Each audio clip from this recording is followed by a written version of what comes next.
hari, hanya tinggal menyingkirkan saja kabut-kabut yang menghalanginya. Cahaya Allah, cahaya Tuhan tidak perlu kita cari, karena Dia sudah ada bersama kita. Kita tinggal singkirkan saja semua penghalang yang menghalangi cahaya itu tidak tiba pada diri kita. Mari kita sadari kehadirannya. Dia tidak pernah tertidur, tidak pernah terkantuk.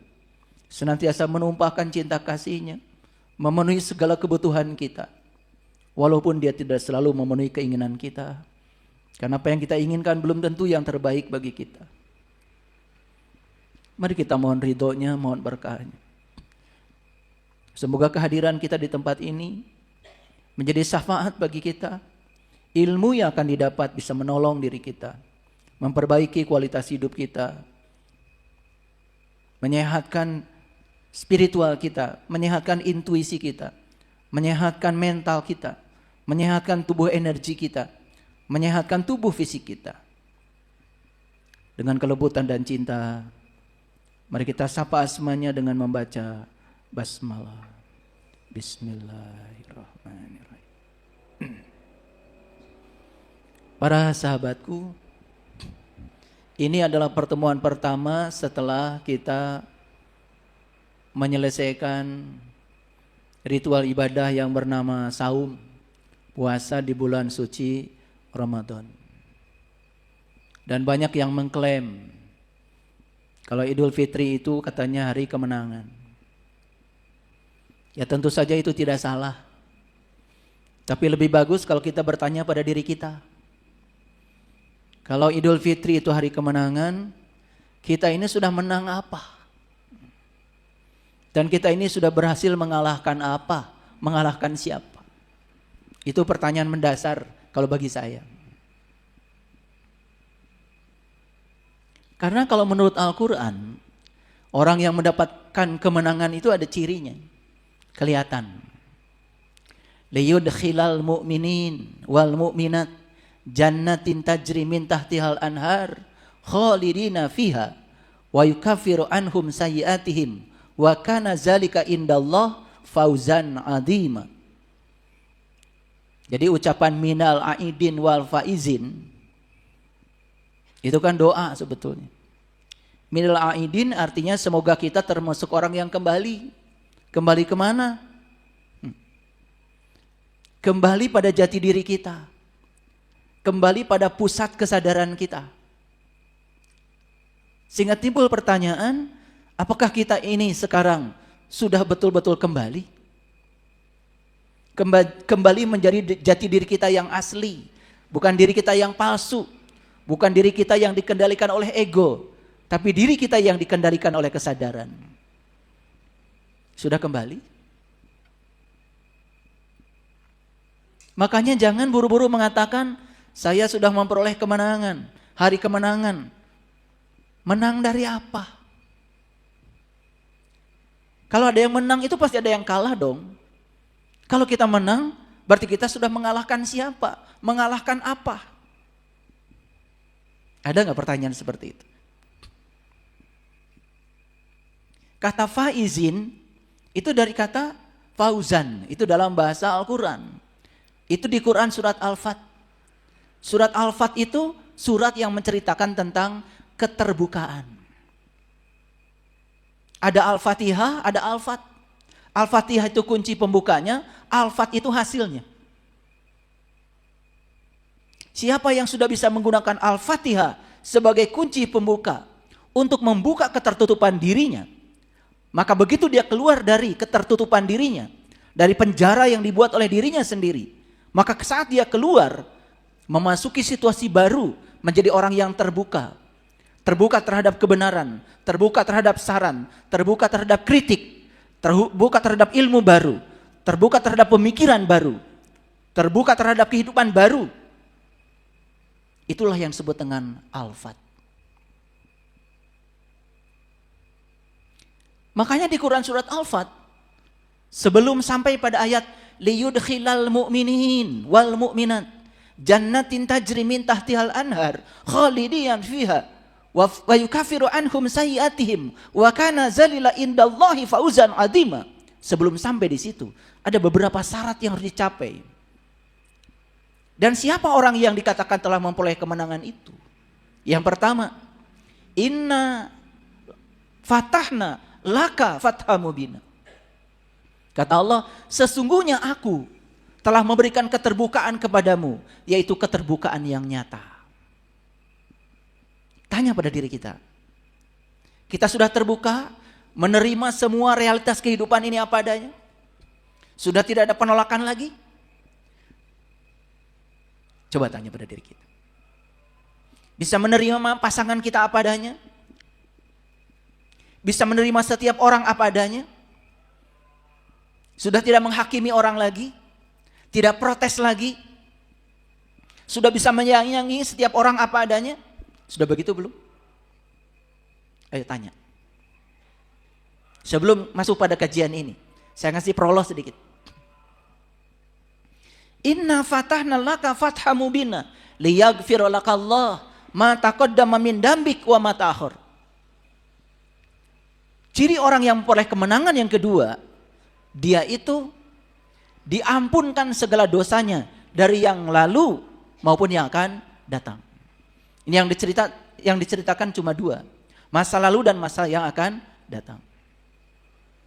Ciri orang yang sudah diampunkan dosanya dari masa lalu dan masa yang akan datang, dia sudah bisa hadir di sini saat ini sekarang. Sekarang saya mau nanya, ada yang sedih nggak hari ini? Ada yang sedih nggak pagi ini? Ini saya kasih tahu nih, kalau masih ada yang sedih pagi ini, berarti kita sedang hidup di masa lalu. Kesedihan itu karena kita mengizinkan diri kita dibawa oleh pikiran kita, ilusi pikiran kita ke masa lalu. Ada yang khawatir nggak sekarang? Ada yang takut nggak dengan kehidupan? Ada yang takut nggak dengan hari esok? Takut nggak punya uang? Takut ditinggalkan pasangan? Takut bisnisnya gagal? Ingat, itu semua bukan kenyataan. Itu adalah ilusi yang diciptakan oleh pikiran. Orang yang sudah memperoleh kemenangan, dia tidak terjebak oleh masa lalu, dia tidak terjebak oleh masa depan.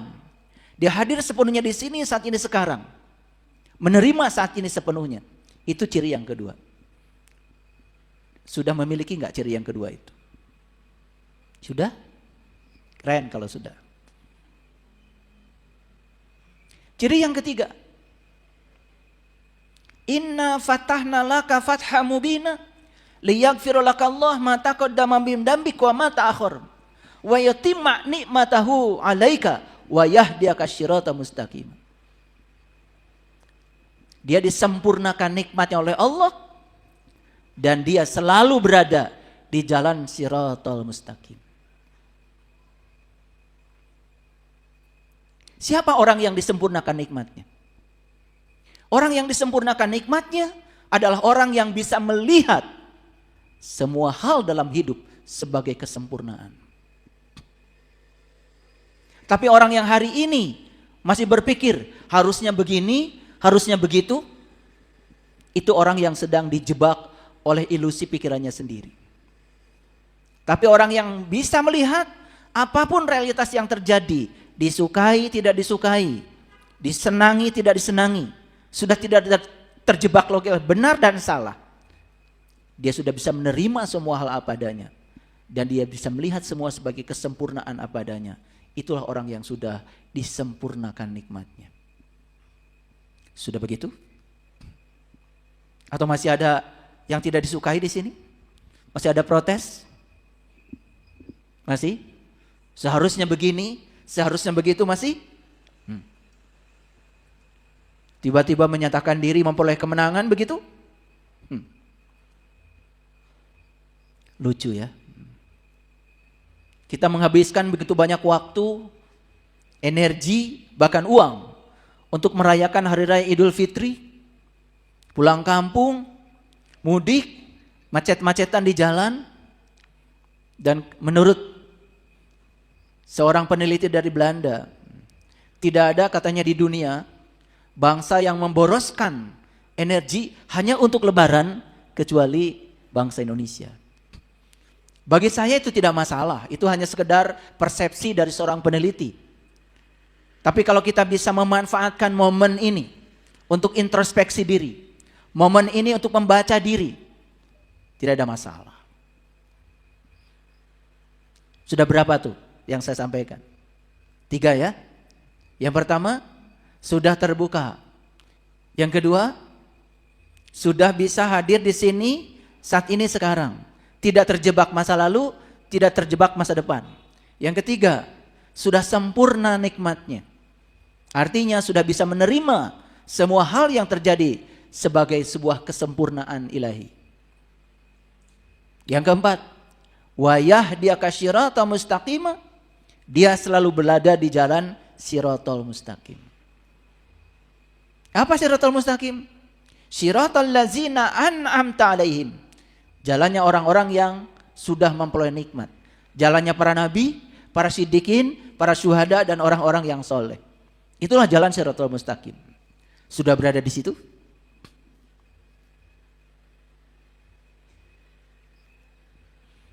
Lalu ciri yang berikutnya, huwallazi anzala sakinata fi qulubil mu'minin. Kolbunya sudah sakinah.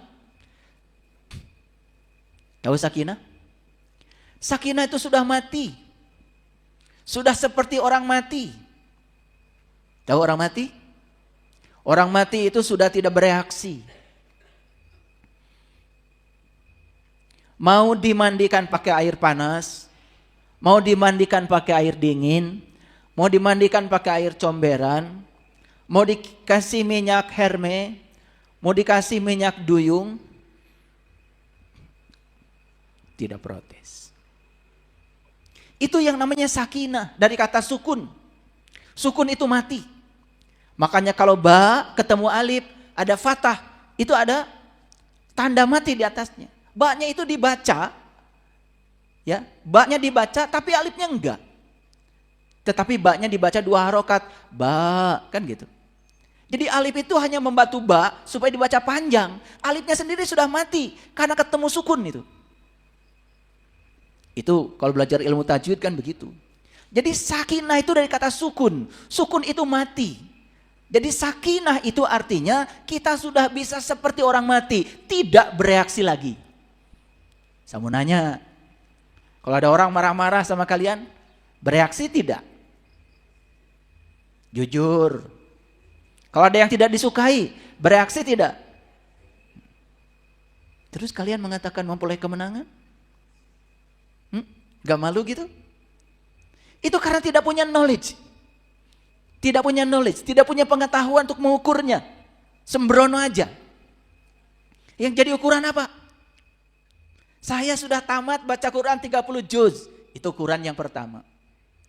Padahal saat baca gak sadar. Tidak dapat pesan apa-apa ketika membacanya. Cuma tamat saja. Bahkan membacanya pun pakai speaker. Dan orang tahu, kalau saya rajin loh baca Quran. Gitu. Itu ukuran yang salah. Membaca kalau kita tidak sadar dengan yang dibaca. Dan tidak bisa mendapatkan pesan apa-apa. Itu kita sedang membuang-buang energi.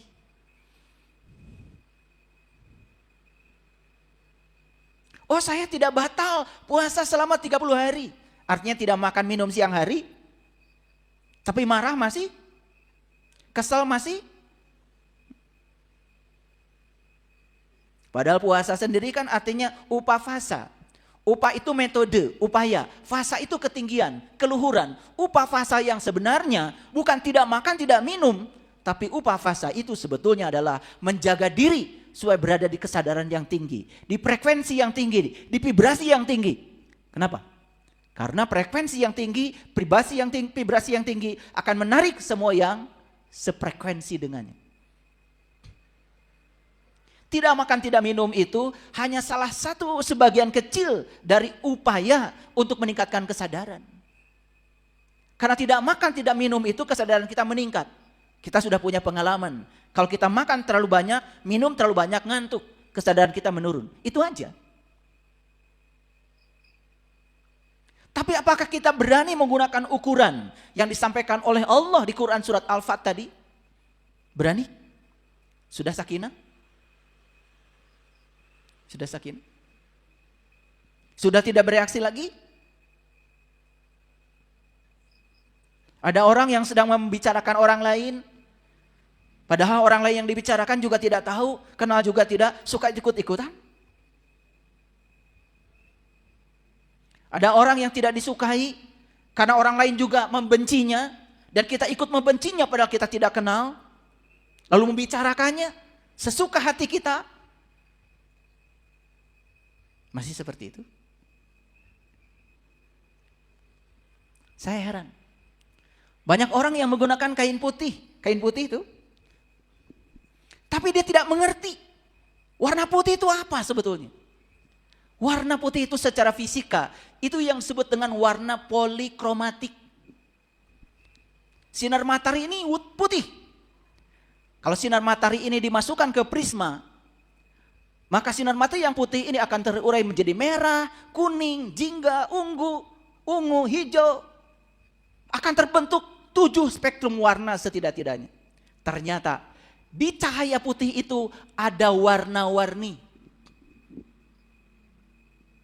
Itu kalau saya di laboratorium sedang mengajar anak-anak didik saya selalu ajarkan begitu. Lihat ini, sinar matahari cahaya putih. Saya masukkan ke prisma kaca, terurai seperti kita melihat pelangi. Pelangi itu kan ada prisma kaca buatan semesta yang terbuat dari kabut, butiran-butiran air yang tersimpan di angkasa. Ketika sinar matahari datang, diurai